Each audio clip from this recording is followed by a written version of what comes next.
Today I'm going to be sharing with you guys how much I spend in a week living alone in Toronto, Canada.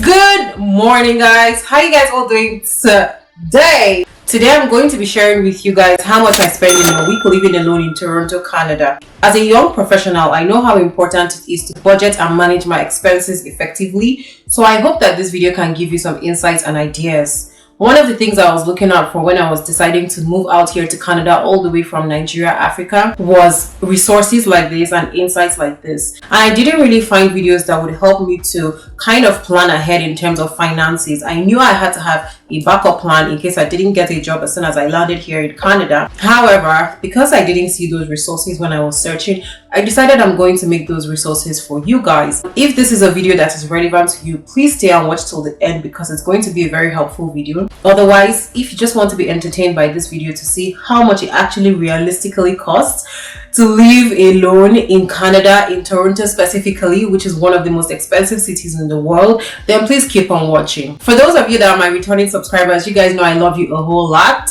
And for those of you who are new to my channel, welcome. I hope you stick around. Please subscribe, like, share, and comment on this video. I'd love to know what you've taken away from this video as well. My name is NdatseNdomo and I'm a young professional who moved to Toronto. I'm sharing my journey and my life experience, and also from the things I've learned and from my experiences as well. I'm also going to be doing a lot of how-to videos on how we can elevate our life and level up physically, financially, emotionally, mentally, and spiritually. So I really hope that this channel provides you some insights, some help, some entertainment, some resources, and definitely some blessings. I want you to come to my channel, feel lighter, feel happier, feel blessed, and smile all through. Without further ado, you guys, let's get right into it. So first things first, you guys, let's start with a breakdown of my expenses. Let me throw it back to when you guys remember when we did social studies in primary school, and they taught us this pyramid of the basic necessities of human life. We have shelter, we have feeding, we have clothing, we have transportation.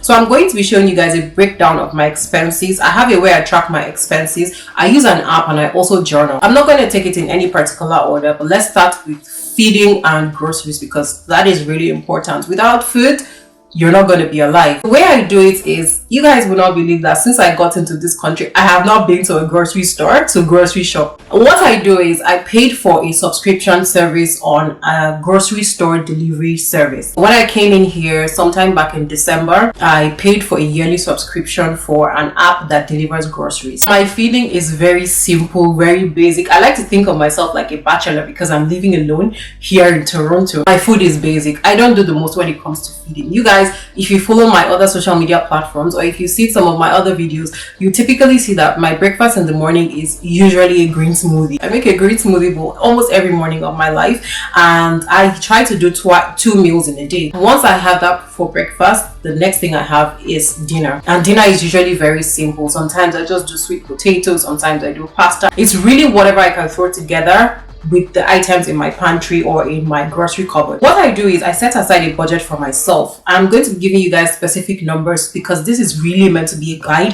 If you're planning to move out here to Toronto, if you're planning to move here to Canada, or if you've already moved here, you're living here, or you just really want a guide on how you can plan your spending and your expenses on a weekly and monthly basis, then I think you should really get out your pen and paper and pay attention to this video. So as I said, what I did was I paid for the yearly subscription, and that yearly subscription for the grocery delivery app gives me free delivery on orders over $35. I put my groceries to between $40 to $50 every single week. What I spend every week is around $45 on the average. I just make sure that I buy what I need for the week. I don't buy in bulk. I don't store food in bulk. I don't cook food in bulk to you know all those meal prep videos for when you don't have time and then you cook food in bulk, you just throw it in the microwave.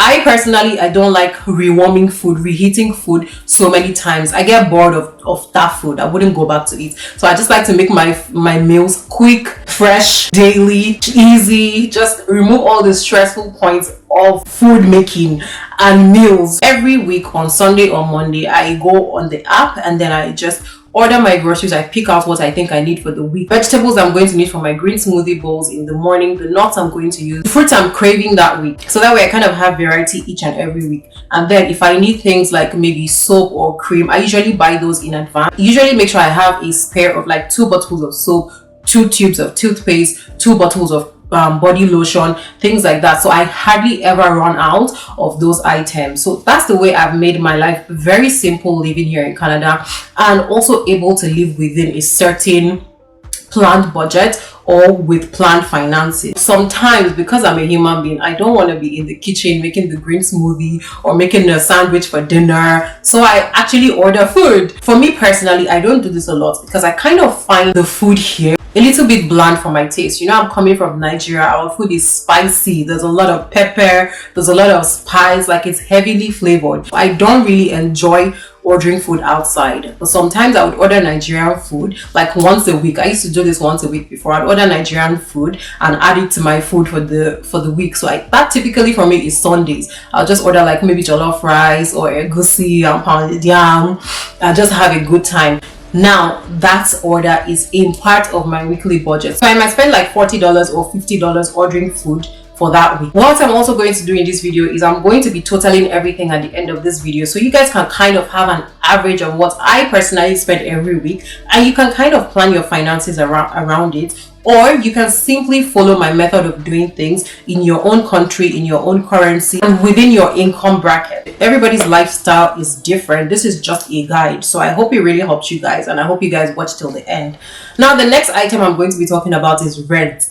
Y'all know that this is Canada. You can't be on the streets, you would freeze. With rent, I find rent here very interesting because there's different categories of rent for different people. It really depends on what you're looking for. If you're looking to live in a luxurious apartment, you would find something within that range. If you're looking to maybe share an apartment, you guys are like maybe 4 or 5 in the apartment and you have your own space, you pay for that. So I feel like when it comes to rent, there's like a wide spectrum. I wouldn't be able to say this is how much you should plan specifically when you're coming to Canada.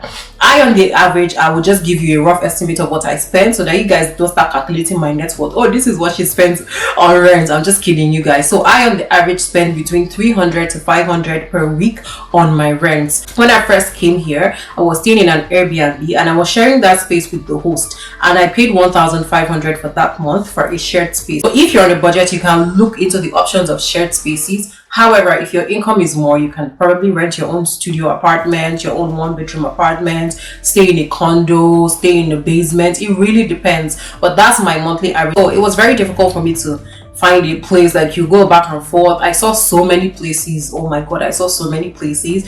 And when I was already hitting rock bottom when it came to like searching for an apartment, I just prayed. I was like, God, please, I just really want you to figure this out for me. I'm tired of trying to do it on my own. Like, it was so overwhelming.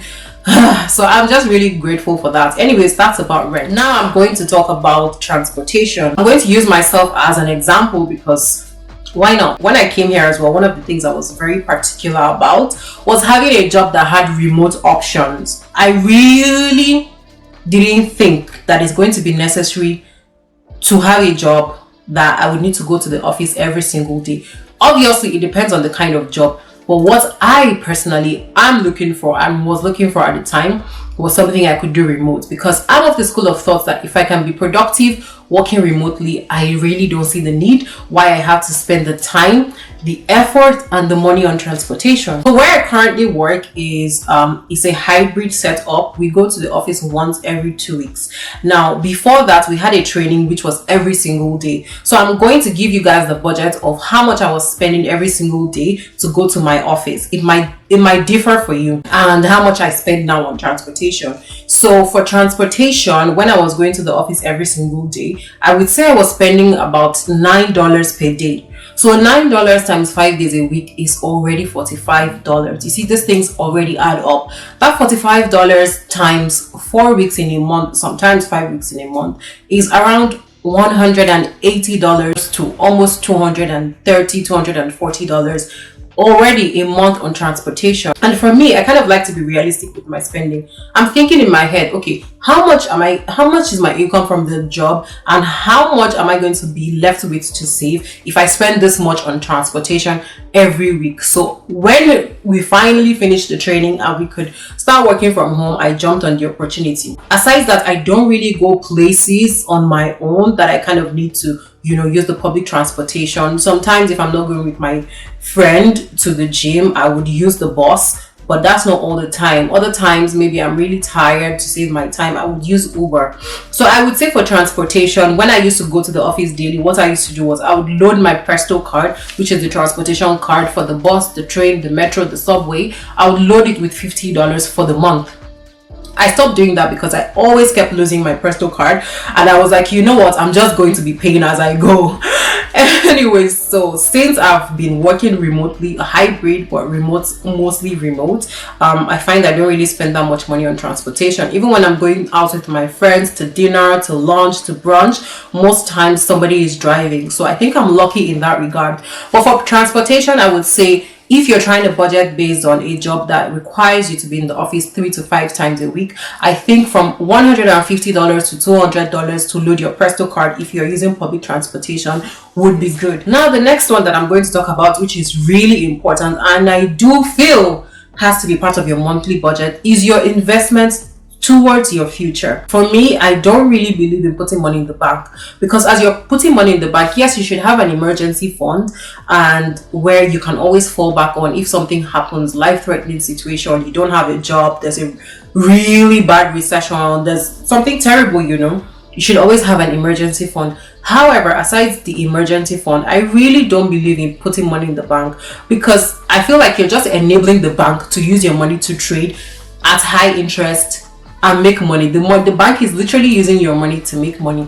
So the way I like to look at it is, I rather use that money that I would have saved when I first got here. Before I learned about this investment option, I used to put a certain percentage of my income into a savings account that I have. So what I started doing once I started this investment was, instead of putting that into my savings account, I started channeling it towards the investment. I obviously don't want to tell you guys how much I am investing, but I'll tell you an average that as a young person you can budget for.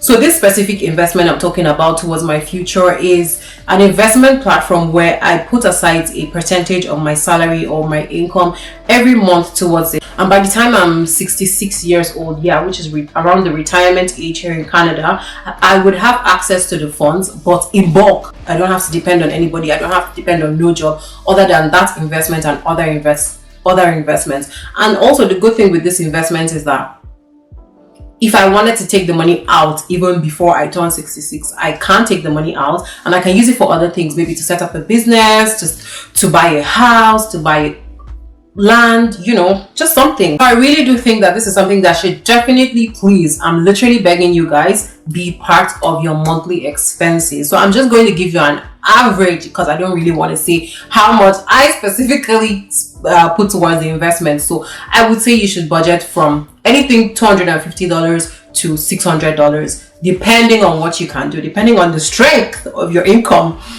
I know it's not a necessity to a lot of people, but I really don't want you guys watching me to make this a necessity, and that is fitness. Your gym membership is a necessity.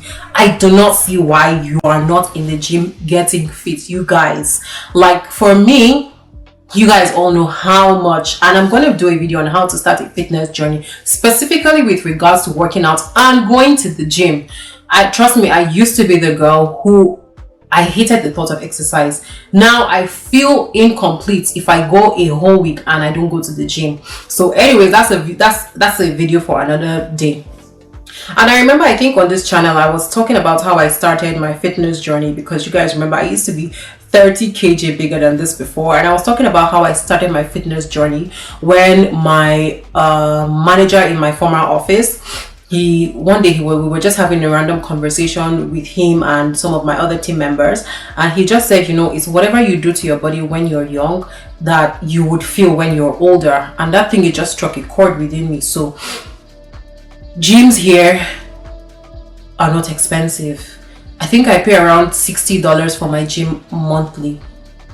I'd rather pay that than go to the hospital or set myself up for potential illnesses in the future or remain overweight.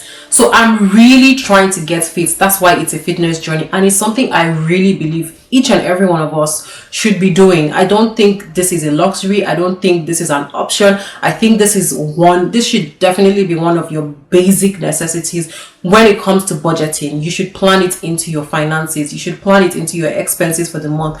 Please register for a gym. There's gyms of $35. There's gyms of way more. There's gyms that even come with the personal trainer, $1,000 plus per month. It depends on the power of your income. But you guys, I really do think you should plan it and make it a necessity for sure. Now, the last and final item where I would like to say my money goes, it has to be my body care, my skincare, my fashion, my overall like physical appearance. I definitely do like to put in the effort, you guys. So what I do is I go for my beauty regime once every 3 weeks. So on a monthly basis, because once every 3 weeks is technically like once in a month, right? And I spend $100 on that. And then you guys know I always love to get my nails did. Like I always like to have my nails on flick and on point, like full stop. So I definitely don't neglect those areas of my life. They make me happy.